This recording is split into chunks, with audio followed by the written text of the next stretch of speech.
Hello and welcome to the class. Dear students, today we shall discuss about the meaning of profession. Introduction.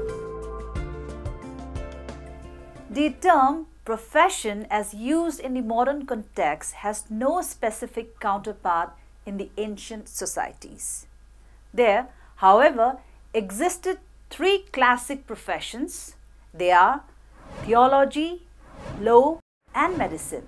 But the practitioners did not unite to form organized professions. These three professions had for a long time in the West a prestige which was highly prized and jealously guarded. By the end of the 18th century, the impact of scientific age and industrial revolution created new areas of specialized intellectual activity and the need for new professions which began to proliferate rapidly. The use of word profession or professional is not so old. In this regard, some educationists have defined these as when a number of people found to be practicing in definite techniques based on specialized training. It may also be defined as under A. Based upon serving, that is occupation. B. Based upon subject, that is specialization. C. Based upon technical, that is qualification. D. Based upon intellectual, that is diversion. E. Based upon social welfare, that is intention. F. Based upon full-time, that is devotation. G. Based upon expert, that is consultation. H. Based upon fee, that is monetary motivation. I. Based upon loyal, that is association. J. Based upon ideal, that is communication, etc. Few words are loosely used as profession.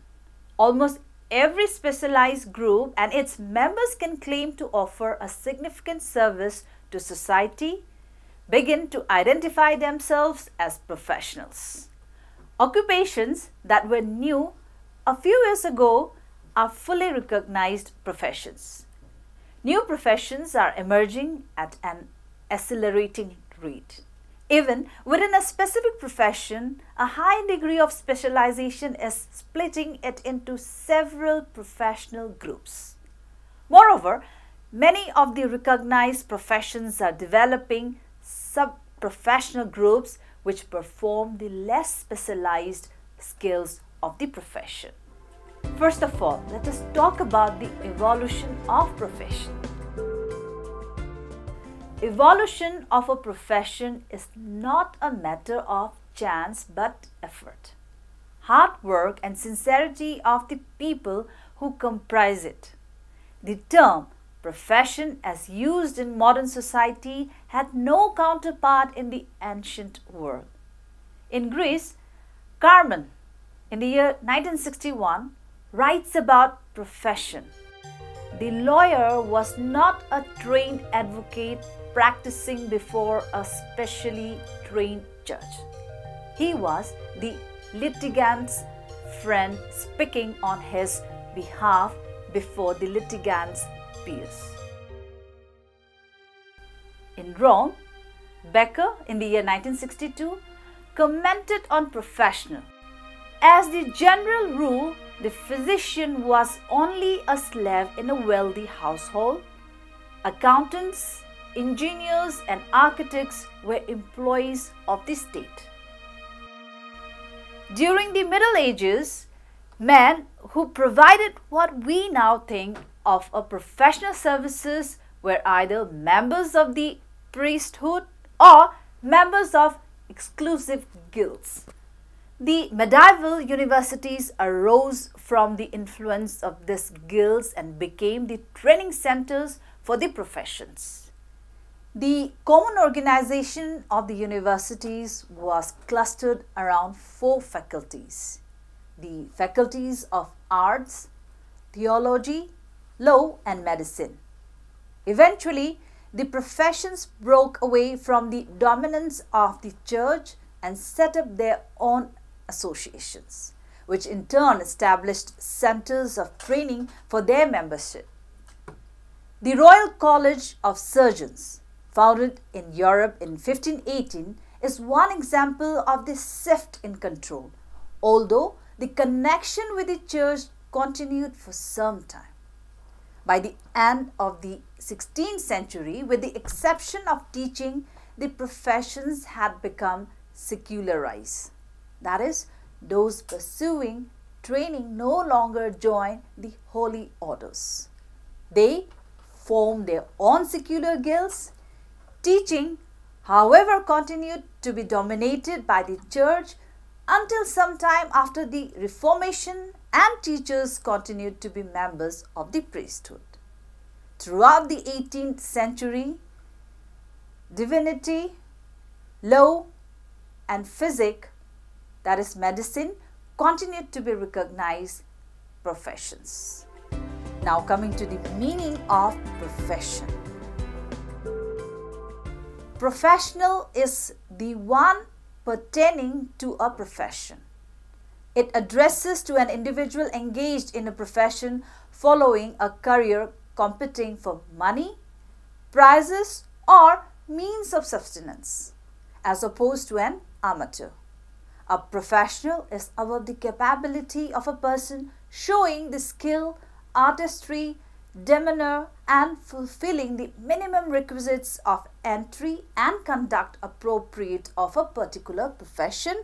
For example, one who deliberately engages in sport for livelihood or gains regarding the rules of interpretation for each sport. In a simple way, professional can be called as people who carry out application of their knowledge and technical skills. A professional creates some control over others to get admitted to professional ranks. Rules and ethics to govern philosophy and practice of the profession and for the benefit of its collective membership and the society.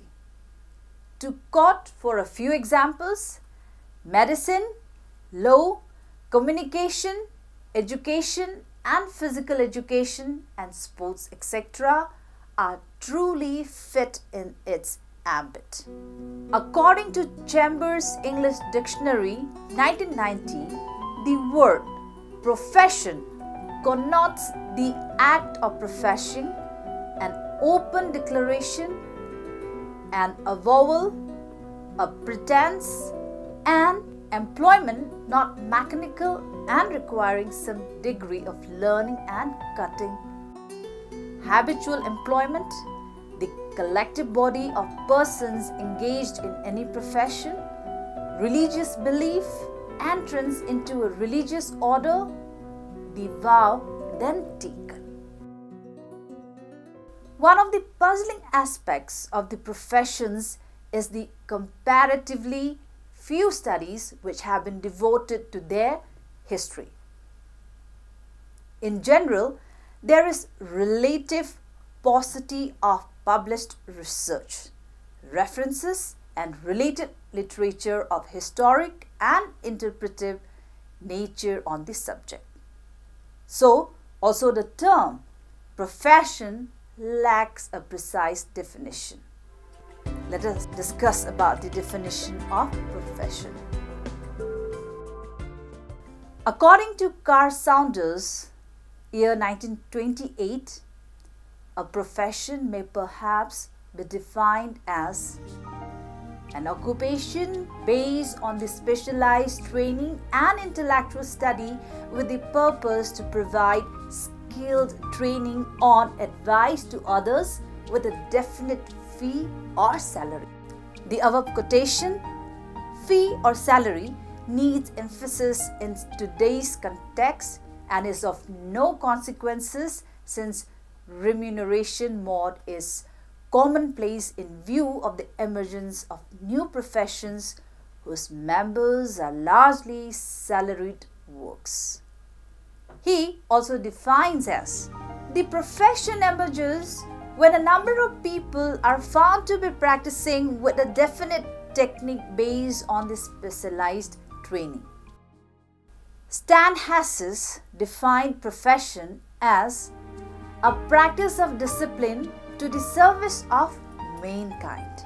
On the other hand, Rakesh Gupta expressed the explanation of profession into the following threefold dimensions, such as A. Specialized expertization in the field. B. Full-time assigned advocation. C. Source of earning of money in lieu of provided service. Now let us talk about what are the criteria of profession. If profession lacks a precise definition, the identification of criteria applicable to profession emerges as quite clear. Following are the 6 criteria of profession given by Abraham Flexer, 1950. First, they involve essentially intellectual operation. Second, they draw their raw material from science and learning. Third, they work up this material to a practical and definite end. 4. They possess an educationally communicable technique. 5. They tend towards self-organization. 6. They are becoming increasingly altruistic in nature. To the above 6 criteria, Lieberman M. in the year 1956 added 2 more criteria of greater significance as given below. 1. A broad range of autonomy for both the individual practitioners and for the occupational group as a whole. And 2. An acceptance by the practitioners of broad personal responsibility for judgments made and acts performed within the scope of professional autonomy. The outstanding marks of recognized professions are easily identifiable. If intellectual competence, scientific knowledge, and continuous learning are the fundamentals, then professional association formation is simply essential as a reflection of the normal urge of humans to band together to further common interests.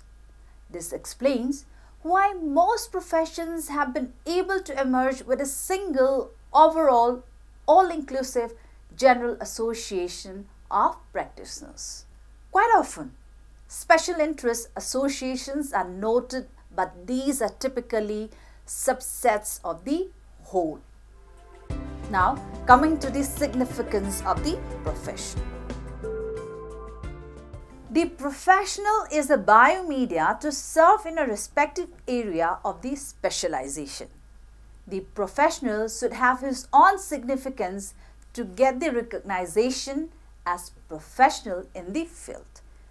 The following significance of the professional can be presented as under: 1. To develop the concept of democracy for professional and non-professional people. 2. To maintain the high standard in management and practice. 3. To raise the status of professional community and people. 4. To recognize the professional as being fully competent, accepted by all in the society. 5. To fulfill the needs and requirements of the society in this specific field. 6. To strengthen the professional by supporting the research outcomes for practical implementation.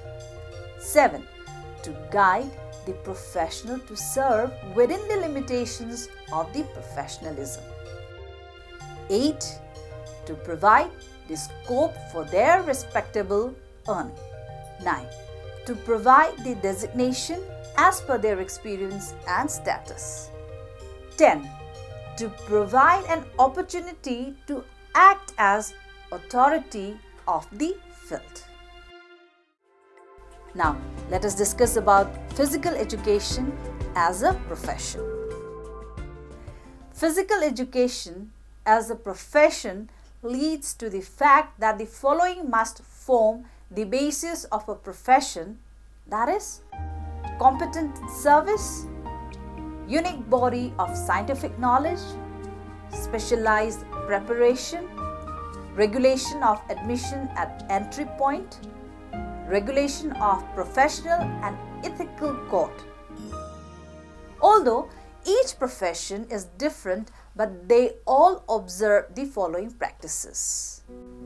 Members recruit and admit only the best qualified men and women to their ranks.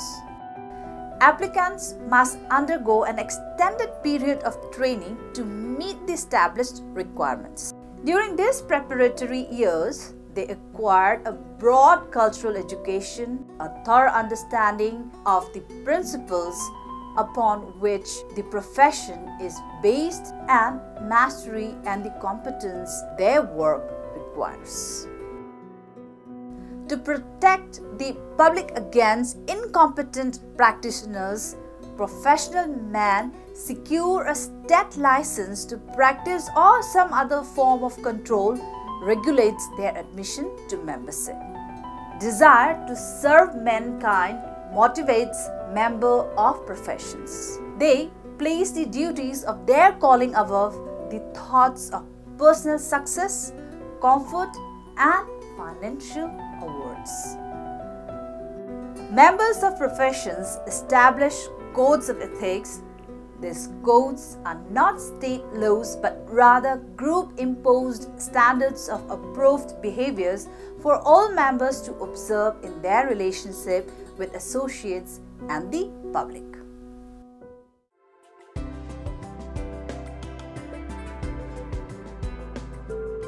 So, after having all the discussions, to conclude, by profession, the underlying consensus amongst varied authorities nevertheless leads to those occupations that fulfill certain criteria normally associated with profession as against occupations. Further, it is generally thought that profession enjoys the right of autonomy of setting professional norms vis-a-vis society in lieu of the important service they render to it. This looks to be a functionalist perspective which views professions as functional for the fulfillment of certain important social needs. Thus, the term profession, which is described in many ways depending upon one's orientation, often is narrowed down to those occupations that require advanced study in college or university to assure of certain competence in a particular field with technical basis, asserting an exclusive jurisdiction, link both skill and jurisdiction to standards of training, and convince the public that its services are uniquely trustworthy.